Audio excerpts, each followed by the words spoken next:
Okay. All right, thank you very much. The discussion has continued, and I cannot even stop them from continuing whilst we are coming back. Please, we are live. Okay, thank you very much, gentlemen. Now, I want us to quickly go look at what is happening with the Metro Mass Transit Services Limited. You know, the president has dissolved the board. The staff had embarked on a demonstration, a strike, and they had asked that they wanted the board chairman out, and that they wanted the deputy director also out. Well, the president's reaction was to completely dissolve the board and ask the managers to step aside, and a new person has been asked to take over pending the investigations. Now, all of this has come about because there have been some issues at the place, curious disappearances of some of the buses, and our own Inshira FM's Oheming Terrier has been investigating, and he brought us reports about some of the buses being found some places in private garages where it appears that they were being turned into something else for some people's private benefits. Among other issues came up, and that's what led to all of this. When you heard the news, did it come up to you as a surprise that once again a state-managed, transport business, we seem to be running it down? I heard your earlier comment about whether the state can manage the transport system. Should continue to manage the. Now, I don't want us to turn this thing into private ownership and public ownership. Okay? Public ownership has worked in some countries. And in fact, the transformation of the Chinese economy was managed by the public sector. So, and private companies or private enterprise also do fail. So what is the issue? The issue is one of management that is dedicated to the primary objectives of the organization. In this area, we have repeatedly failed.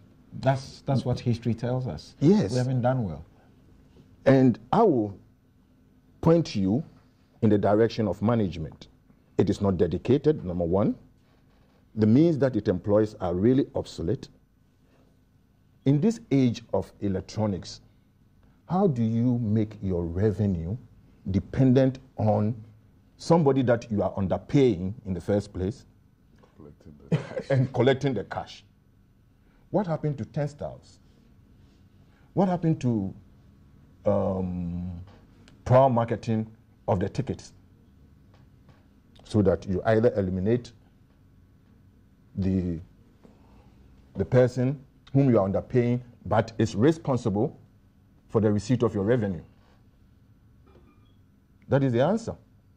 That is what is making this thing collapse. There's obvious diversion of revenue away from the organization by people who are underpaid and are employing obsolete means of revenue collection. Doc, there were some accusations also at the board chair, and they suggested conflict of interest, that whilst he's the chairman of the board, he also had this company that appeared to be bidding for and supplying things that were needed for the entity. But we've had explanation that suggests that he had and managed that before, prior to his appointment to the board. This another example of what I call failure in governance, that as a Ghanaian, you don't want to hear these things because it affects all of us. I think there are competent people in Ghana that can manage such enterprises. When we allow personalities or politics to get in, when I was reading the story at first, it looked like the chairman of the board was in collusion with the deputy MD, and that the MD was being shunted aside. But really, did they have to come to this? I understand that this issue has been going on for a long time. Does it take the minister to visit when people are striking to say that give me 16 days, I will solve this matter? And then I think workers were angered when the deputy MD was given a brand new Prado. It sounds. They deflated it. As a nation, when somebody looks at us from outside, we are scandalized. And we need to do the right things for the sake of Ghana. It is not just NDC, MPP, or CPP. We want good governance. There's a role for public ownership because transportation is a public good also, as well as a private good. We should, as he said, there are examples around the world. China is a good example. But when there's public ownership, there must be clearly defined goals and objectives, performance. And this is not new. It's been done elsewhere. Why Ghana? We can't seem to manage it. As a Ghanaian, I'm ashamed. And investigations are going on. We should just give up. No, we shouldn't give up. We should punish whoever is responsible. We shouldn't give up. See, we talk a lot. A month from now, everything will be quiet. That is our problem. We don't make people accountable. The laws are there. Oh, this so and so. Go and talk to him. My ankle, knees. Come on, they are stealing Ghana's money. You and I, taxpayers' money. We should do the right things. No, when I say we should give up, it's like we are accursed. We cannot manage this successfully. No, we can do better. To OSA, even the state transport. I mean, everything else, Even Ghana Airways and others. But Ghana Airways. We don't seem to be good at managing. Come in and say that we should recognize that Metro Mass Transport is a limited liability company. Okay, it is governed by the Companies Act. Ghana government is only a shareholder, and we should let it be as such. The minister went there in his capacity as a sector minister, right? Because or the shareholder. Okay, he's the shareholder, 100% owned by government of Ghana. Part shareholder. Part shareholder. Yeah. Okay. Senate is part of it. So government, in a way, is a shareholder. Mm-hmm. The company is a limited liability company. They are governed by the rules of a limited liability company. And in fact, the Companies Act. That's what I said. Indeed, the stakeholders of the company made some sort of consensus, wrote to the shareholders for them to address it. The shareholder appointed a board, and if things of the sort are made against your representative on the board, you have to take action and investigate, and where possible, come out with measures to deal with it, to prevent it going forward. And the president has just done that. It's important we recognize that fact. These things are bound to happen in any organization. Issues will come up. You have to deal with it. But doesn't mean that when you deal with it, you should close it. Or you should not appoint a new person to deal with the problem and get it going. Every company gets good days and bad days. These things happen. I think we should look at the problems that came up, how we are solving it, and then look at it in a way that we can solve it and kill the problem. And if need be that we have to punish somebody, we punish them accordingly. I think that is something that we all of us will have to. You say problems will come up, but you're talking about problems that obviously threaten the survival of the entity. Company. Yes. The buses are getting missing, and they are not at a stage where they have been declared, waste and should be, discarded. And they find themselves in private garages. Samson, I'm careful with the choice of words that I use. I'm using here, in the sense that there's an investigation ongoing. Mm-hmm. I cannot say with certainty that indeed some buses are missing. These are allegations levied against the board. Okay, so you have to look at it, and that is why the president has dissolved the board. As the deputy MD, step aside, let's investigate the matter, because if they are still there, they can influence the investigation.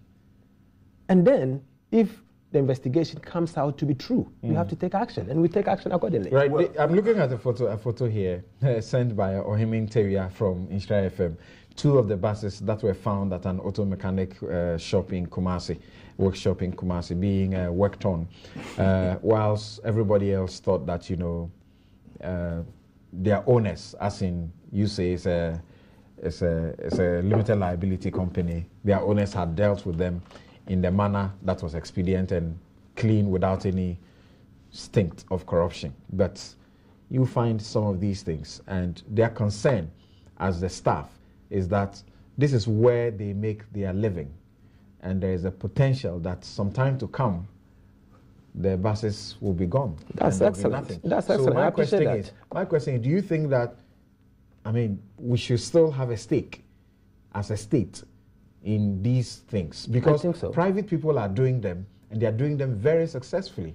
You see, Samson, let us look at the mandate of Metromas and what it sought to do, the vision or the mission of Metromas. President Kufuor. Okay. No, I'm looking at it. The mandate, why they set up, and the purpose that they were set up to function. Samson, let us look at the relevance. Is it still relevant or it's not relevant? I think they are still relevant. And will a private individual like to do same or not? That is what we have to analyze. Very relevant for places where private going to places like my constituency, where these are applying. Yes, the fares that they charge. These are things that we have to look at before you decide whether you want to get out or you want to stay in. Well, so the relevance, I believe, is still relevant. Okay. I still metro mass transport is still relevant, and we should let it be. Okay. Responsibility has to be placed somewhere. Okay. The minister is choosing his words. You know, that whether buses are missing or not. Okay? But there is political responsibility for what has happened there. After all, those people, the management, invariably, in most cases, are appointed by political considerations. They are political appointments. Now, governments come to say that when they are campaigning, they say, we have the men, we have the men. What kind of men do you have? The men, the type of men who are managing metro transport? So it is important for us to know that it is not by having a doctorate degree or having this that makes or brings a commitment to the achievement of national IDs, and be truthful to it. You say he's choosing his words. That is what he said. You don't find any problem with how you speak as though you are making a conclusion. I'm not making a conclusion. They have actually been engaged. No, but the point remains that the buses are missing, but we don't know whether it is A or B who sold them, and that is the cause of navigation. Okay. But the bottom line is that Ghanaians are denied the service of metro mass transport as a result of this. And I speak on behalf of Ghanaians and say that it is a political responsibility that the government should assume. They don't have the men. Thank you. You are the first to speak on this issue. The men that they have are corrupt. Think of someone special, someone you love talking to, someone who makes you smile. Imagine being able to choose this special person's MTN number as your magic number and talk to this person all for free for 6 months. I mean 6 months. That's right, free unlimited calls to one special number. It's only possible on MTN Akwaba. Let's welcome you to the biggest family with MTN Akwaba. So go on, buy a new SIM card and choose one other MTN number as your magic number and enjoy free calls to that special number. And guess what?